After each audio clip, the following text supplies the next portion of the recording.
None of them had seen her since that day, the day he had forced her to leave. She had left and never come back, just as he ordered her to. Looking at her beautiful face, she had grown into a very beautiful young woman, just 26 now. Listening to her voice, he had felt a pang of regret, and now realized he missed his longtime friend. They'd grown up together, trained together, and been lovers once.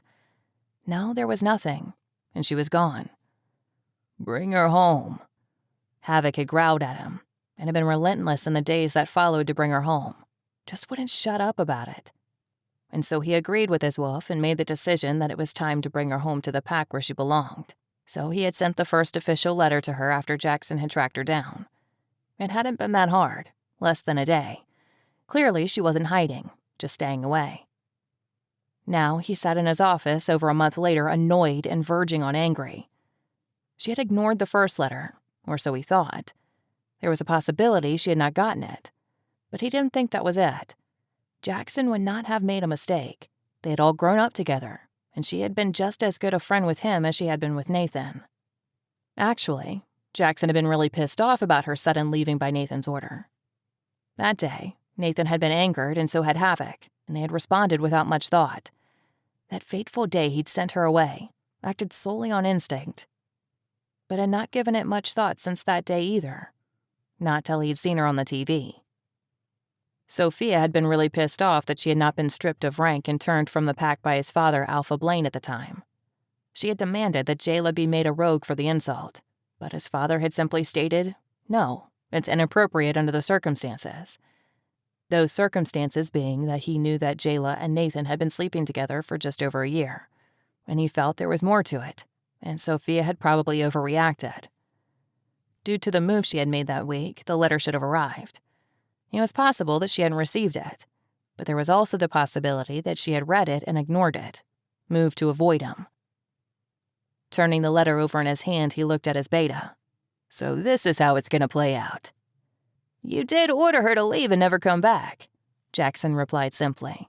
"If she didn't get the first letter and return the other two, perhaps she doesn't know the content."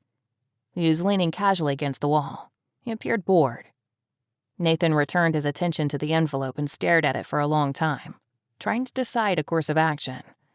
He nodded to himself after several minutes of contemplation. "All right, let's make it really official. Something she can't just ignore without the threat of retrieval." His eyes moved to his beta. Jackson sighed heavily and turned those gray eyes on him, a frown on his face. "You sure, boss? You want to do that?" "Yes," Nathan replied firmly. "Send it to her law firm and make it to be signed for so we know she got it." His mouth quirked in a smug smile. "Let's see you ignore me now, little wolf," he thought. "I can play as well as you can, only you can't ignore me. I am your alpha, and you will do as I command." Jackson's phone rang while Nathan was glaring at his office phone. "Ring," he willed it. The sound of Jackson's phone was what pushed him over the edge. How dare anyone interrupt him during this time? He heard Jackson answer his phone in that lazy, laid-back tone that he hated so much. "Hello, Beta Jackson speaking." His anger ripped out of him and he yelled, "Send the worst of the worst and drag her ass home." Both his fists hit his desk. He heard it crack. Didn't care. Jackson stopped talking and stared right at him. He could feel his father's eyes on him as well. Jackson's eyes returned to his phone and he shook his head and sighed heavily. "Well, Alpha, that went well." Then his hard gray eyes were staring at him, practically staring him down. If he was spoiling for a fight, he could have one. The look was a challenge. His next words shocked him. "That was Jayla. She heard what you said and has hung up. All I got was a gasp filled with fear." Now it was Nathan's turn to run his hand through his hair and pull at it in frustration. And it dawned on him he was just like his father in so many ways. He closed his eyes.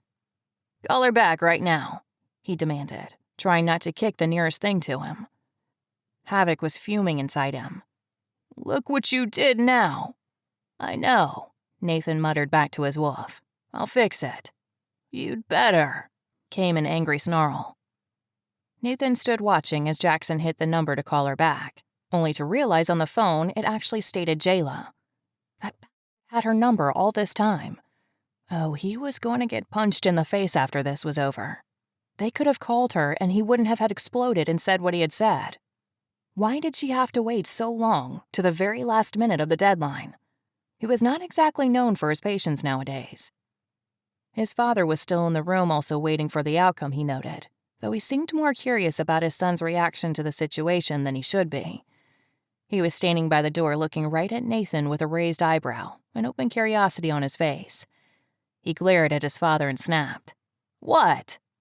"Son, you seem awfully upset about one little she-wolf that you ordered away years ago.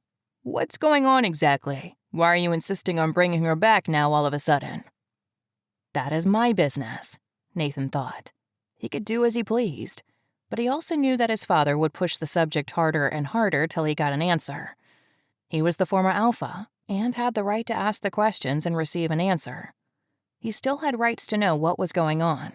He was still the alpha in charge when Nathan was away from the pack for business or alpha council, or when he was off assisting an allied pack who was under attack and requesting assistance.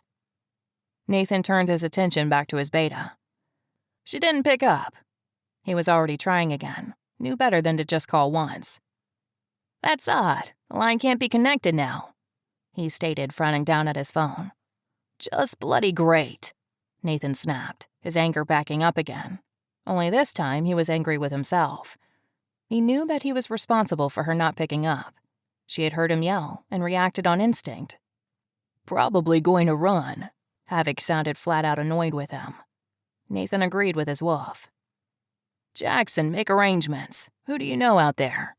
"A couple of wolves, though retrieval is not really their thing, but money, that will work for them." "Do it. She's gonna run." Nathan nodded. "Quickly.